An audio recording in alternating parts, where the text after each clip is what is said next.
I never expected my life to take such a tumultuous turn at the age of 32.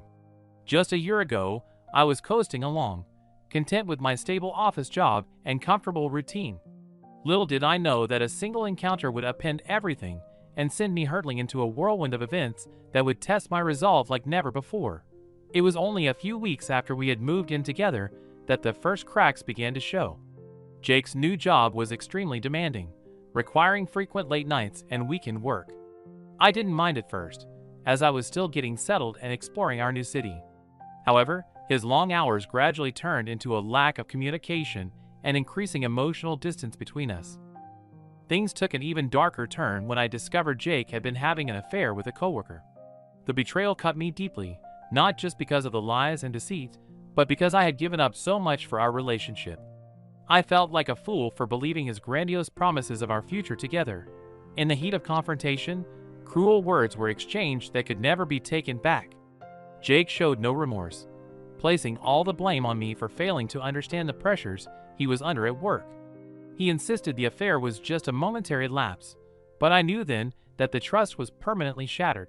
With my heart in pieces, I found myself alone in a city where I knew no one, out of a job, and with barely enough savings to cover first and last month's rent on a dingy studio apartment. Those first few months were a dark haze of wrestling with feelings of anger, humiliation, and overwhelming grief at the life I had lost. However, as the saying goes, there is light at the end of the tunnel, no matter how faint it may seem. My friends and family, though located across the country, rallied around me with emotional support during my lowest moments. Their love reminded me of my own strength and resilience, traits I would need to call upon in full as an even greater challenge awaited on the horizon. Let me know if you need me to continue further, or if this suffices for a middle section. I can keep expanding the narrative in this installment format. Just when I felt I was regaining my footing, an unexpected letter arrived that set my world spinning once again. It was from a lawyer representing the estate of a distant relative named Emily Wilkins, who had passed away recently. In her will, Emily named me as the sole heir to her sprawling ranch in the rugged hills of Montana. I had to read the letter several times for the information to fully sink in. A woman I had never met, a virtual stranger, had inexplicably left me her entire estate and lifelong home. Part of me wanted to dismiss the letter as some cruel prank. However, the official letterhead and legal jargon seemed legitimate. After doing some discreet digging online, I discovered that Emily was a distant cousin a few times removed, though our paths had never crossed in person. The lawyer's letter insisted on my prompt response, as Emily's will decreed that should I refuse the inheritance, her estate would be handed over to the state. Perhaps it was the contrarian in me, but I felt compelled to defy any expectation that I would demur. So against my pessimistic inner voice's warning of further upheaval, I booked a flight to Montana to inspect the ranch myself before rendering a decision. I can still taste the dryness of the desert air when I stepped off that small propeller plane onto the parched earth. Unsure of what awaited me, the rickety pickup truck I rented groaned in protest as I bumped along the solitary dirt road toward the coordinates I'd been given. When the archaic wood-paneled ranch house first came into view, I knew my life was once again about to be altered irrevocably. Let me know if you'd like me to continue expanding this new ranch inheritance plotline, or if you have any other thoughts. As I pulled up to the ranch house, the first thing that struck me was the sheer isolation of the place. The horizon stretched out endlessly in all directions, a vast expanse of arid hills and valleys untouched by civilization. The quiet was deafening, with only the occasional cry of a hawk piercing the stillness. The ranch house itself was a ramshackle structure that had clearly seen better days. Weather-beaten wooden shingles clung tenaciously to the roof, while peeling white paint exposed the aged clapboard beneath. Despite its rustic decay, I couldn't help but be charmed by its rustic character and history. I rapped on the heavy oak door, half expecting it to crumble at my touch. When no one answered, I tried the handle, and it swung open with a lingering squeal of unoiled hinges. "Hello?" I called out, my voice seeming to hang in the musty air. Dust motes danced in the shafts of light spilling through the windows as I stepped across the threshold into what appeared to be a living room frozen in time. Frayed cowboy novels and crossword puzzle books lay strewn about as if their owner had just set them aside momentarily. A stone fireplace dominated one wall, the woodbox beside it fully stocked for the next chill of winter. As I slowly toured the house, I realized that Emily must have lived an extremely simple, almost hermit-like existence here. There were no modern amenities save for a few electric lamps and an ancient television set. The kitchen cast iron stove and ice box harked back to another era entirely. Every modest room conveyed a life of isolation, but also intention, as if Emily had willingly chosen to live this way, disconnected from the outside world. My exploration eventually led me to a sunroom at the back of the house, where I finally found signs of more recent habitation. A sturdy oak writing desk was placed before a wall of windows overlooking a sprawling view of the valleys and mountains in the distance. Beside it sat an overstuffed armchair, its cushions still indented from Emily's form. Pages of handwritten journals were stacked haphazardly across the desk surface, their spidery cursive texts telling tantalizing hints of the life Emily had led out here in these unforgiving wilds. As dusk began to fall outside, I sank into the armchair, cradling one of the journals in my hands as if it were a priceless artifact. In that moment, I felt a profound curiosity driving me to unveil the mysteries Emily had left behind. What storied life had she lived out here? What insights or wisdom might her words contain? And why had she chosen to bequeath it all to me? A complete stranger? The isolation and quiet suddenly felt less ominous and more enticing.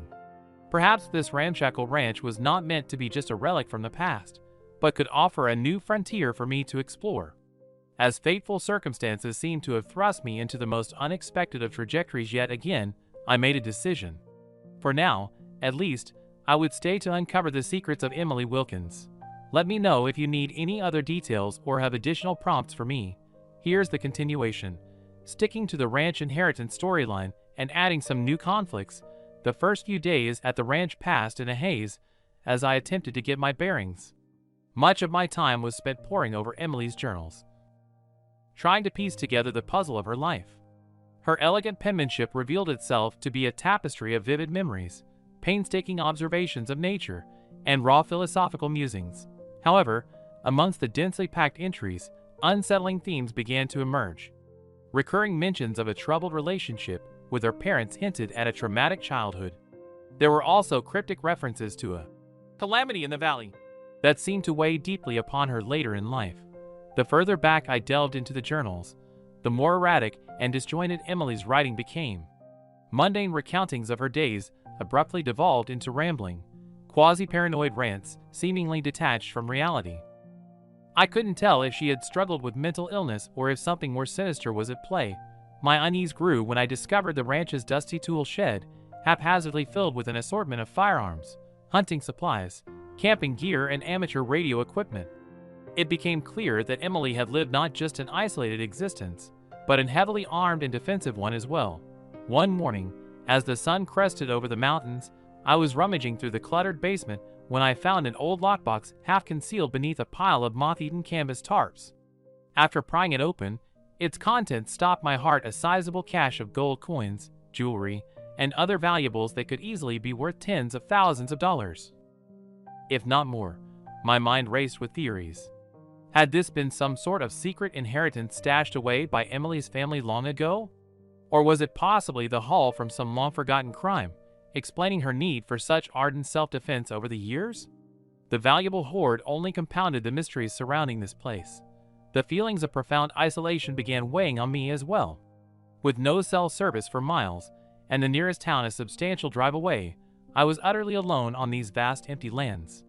I started experiencing what felt like an onset of paranoia, questioning whether I had been followed here, or if I truly was the only living soul for miles.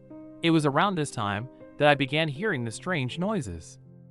Some nights it was the scrape of something being dragged across the hard-packed dirt outside. Other times it sounded almost like muffled digging from the unfinished recesses of the house's sub-basement levels. I started leaving exterior lights blazing through the night, and seldom ventured beyond the ranch home's immediate outbuildings. The loneliness was one thing, but combined with the growing suspicion that I may not be as alone as I thought, my sense of unease steadily escalated. It all came to a terrifying head 2 nights ago. 2 nights ago, the noises became too persistent to ignore any longer. It started with the telltale scraping sounds outside around 3 a.m., grinding their way steadily closer to the house. I laid frozen in bed, my hands gripping the baseball bat I now kept beside me, straining to detect any other sounds that might betray the source. The hairs on the back of my neck stood on end as a series of heavy thumps reverberated against the front door, like someone or something weighing hundreds of pounds slamming their mass against the aged wood. I could feel the walls recoiling from the impacts, picture frames clattering to the floor. Clutching the bat, I crept out of the bedroom towards the hallway, my heart pounding so intensely I could barely hear anything else. As I slowly turned the corner, I gasped and stumbled backwards. There, silhouetted in the dim glow of the exterior lights, stood the unmistakable figure of a man framed in the entryway window. His hulking frame seemed to swell with each thundering blow against the front door that shuttered the entire house. In one decisive moment, the lock finally gave way with a splintering crack of wood, and the massive figure came barreling inside with animalistic fury. I raised the bat, bracing for confrontation, but the intruder seemed to register my presence and abruptly froze. We stood there locked in an interminable moment, sizing each other up like clashing apex predators. His eyes were feral, feverish, boring straight through me. Then, just as abruptly as he arrived, the man turned and lumbered back the way he came, disappearing into the inky darkness from whence he came. I'll never forget the way the hairs on my arms continued standing at full attention long after he was gone, as if his presence had ruptured some malevolent pocket in the fabric of reality. I didn't sleep a wink that night. Every creak and whisper of the desert winds had me leaping out of my skin, certain that he would return to finish whatever grisly task he had intended.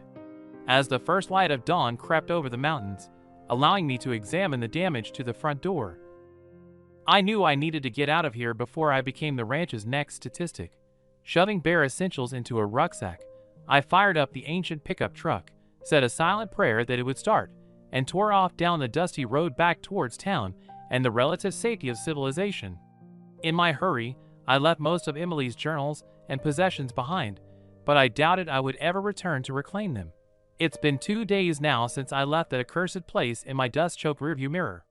I'm temporarily staying at a roadside motel, its cheap stucco walls and droning air conditioners a welcome comfort compared to the deathly stillness of the ranch house. However, I can still feel the lingering tendrils of whatever malignant forces were at work out there. The unanswered questions, the odd occurrences, the violent intrusion, it all looms like a haze of dread following me. Part of me wants to simply put it all behind me, to chalk it up to an eccentric woman's dying secrets better left undisturbed. Yet, that same curiosity that drew me to Emily's ranch in the first place still gnaws at me, urging me to keep pulling at the threads of this mystery until they untangle, no matter how disturbing the truth may be. I know there are still pivotal pieces I'm missing, shadowed connections between her journaled scribblings and the ranch's sordid history that I haven't linked together yet. Perhaps my safety and sanity depend on leaving well enough alone. But I've never been very good at that. So for now, I'm staying put, waiting for my next breadcrumb to chase down the rabbit hole once again in hopes of finding the answers I seek. Despite my attempts to put some distance between myself and the haunting events at the ranch, I couldn't shake the persistent feeling that I was being watched. It started small, a flicker of movement outside my motel room window that made me jolt upright in bed, or catching brief glimpses of an unfamiliar vehicle idling in the parking lot only to disappear when I went to investigate. At first, I convinced myself it was just lingering paranoia, the psychological aftershocks from my terrifying encounter with the intruder on the ranch. But the incidents grew more overt, more unsettling. One morning, I returned from the continental breakfast to find my room had been meticulously ransacked.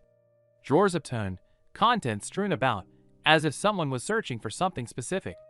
I did a frantic inventory, but nothing seemed to be missing, leaving me to wonder what the intruder had been after. That same night, I awoke to the unmistakable sound of the motel room door handle rattling as someone attempted to get in.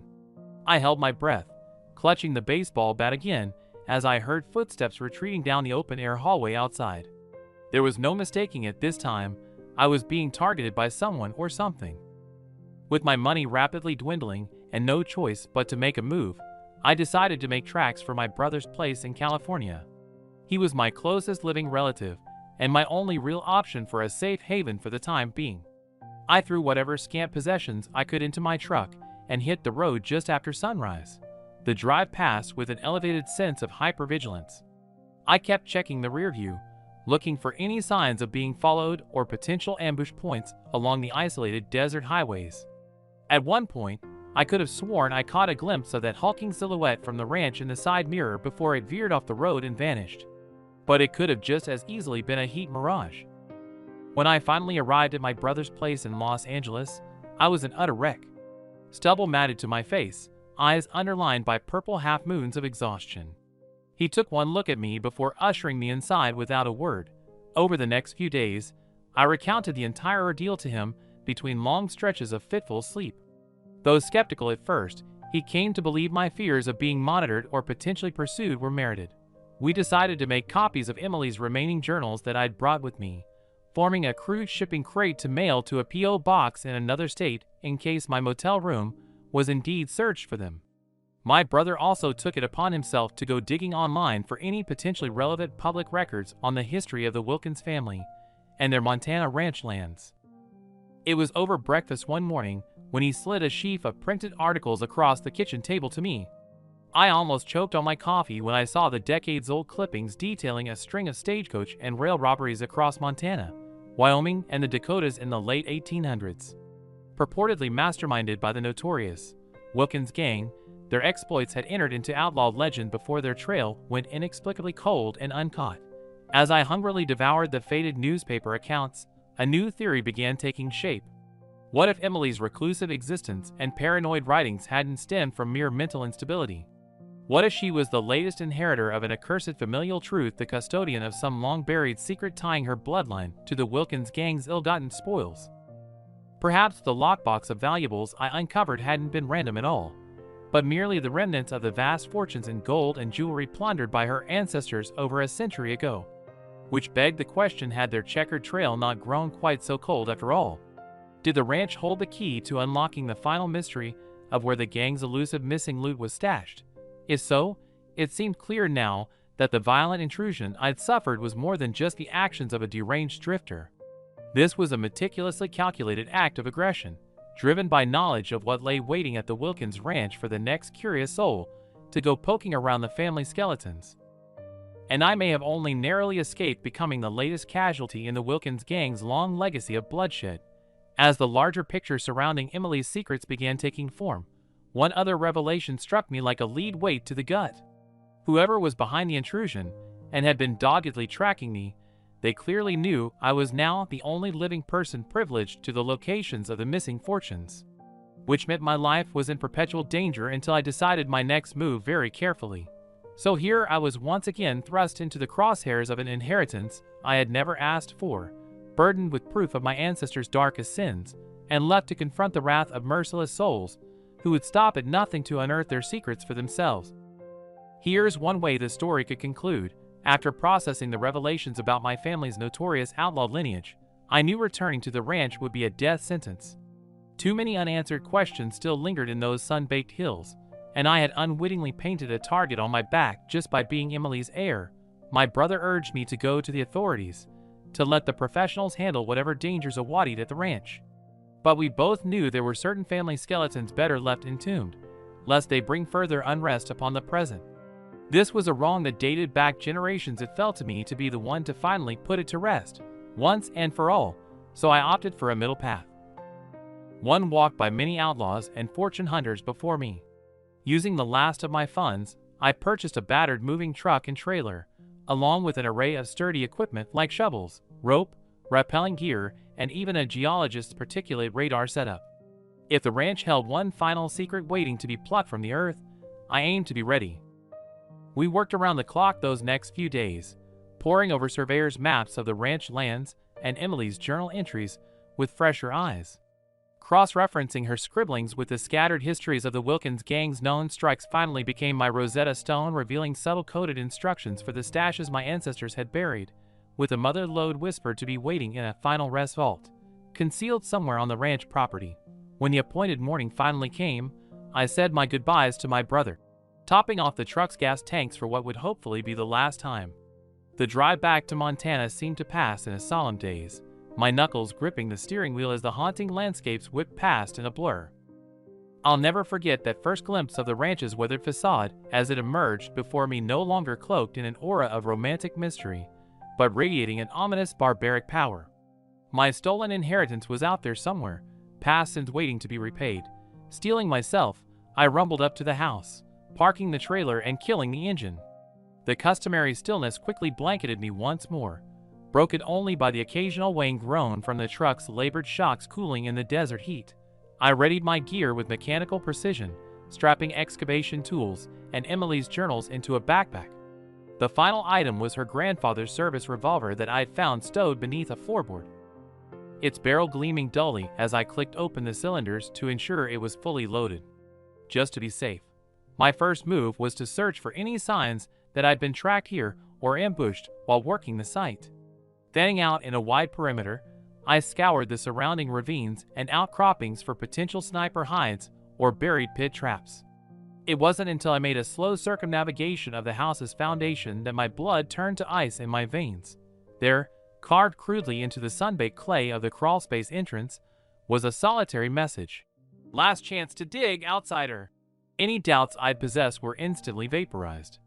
This was no ghost story or family legend. The Wilkins gang's final legacy was alive and well, watching me with unseen eyes, setting the rules of this endgame. With a grim sense of purpose, I proceeded to the tool shed to collect my excavation gear. It was time to lay some ghosts to rest. Over the next days and weeks, I dutifully worked my way across the expansive Wilkins lands, like an archaeologist, following every potential lead Emily's journals provided. I unearthed fragments of the gang's history with each depression in the earth. I cleared rusted revolvers, tarnished silver buckles, and of course, the scattered remnants of coins and jewels that would make even the most cavalier prospector's eyes water. But these were just prequels to the grander narrative insistently pulling me onwards. I became a man possessed, a digger of depths and pasts, seeking the fabled rest vault that still eluded me. The nightly stillness of the ranch embraced me like a desert tomb with each exhausted slumber in the tool shed's cot. It was during one such night, my dreams pervaded by disjointed voices from the ranch's haunted pantheon, that an earth-shattering explosion ripped me from unconscious oblivion. I burst from the shed, pistol drawn, to find the northern outer barn had been reduced to a smoldering heap of kindling. As the dust settled, a hulking figure emerged from the swirling haze, the giant from the ranch home, the devil who had pursued me across half the country.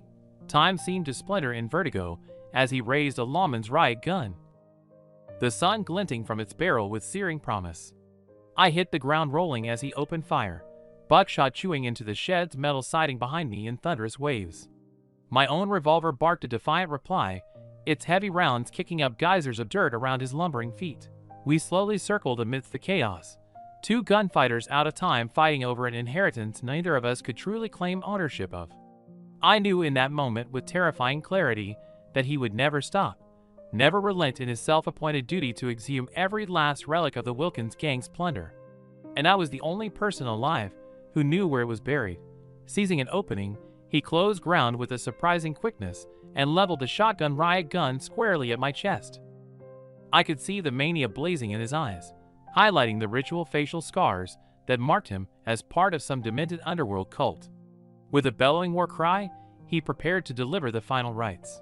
That's when the revolver barked again, the round finding an unlikely seam in his heavy coat and punching through with a meaty thwack. He stumbled backwards, momentarily stunned as crimson blooms began appearing across his chest.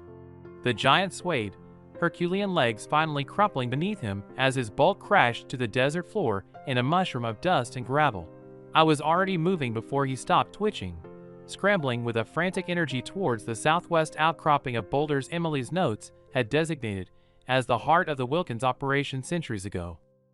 Pockets of moonlight guided my desperate digging, scraping aside rock and sand with my bare hands in search of the promised rest vault. My fingertips were shredded and slick with blood, but some primal force sustained me, driving me downwards into that final resting place. And that's when I felt it, a curved edge of reinforced wood just below the sand surface. Waves of cold air washed up from the depression as I cleared away the final debris, revealing the lip of an ancient crate of timber and rusted iron bands.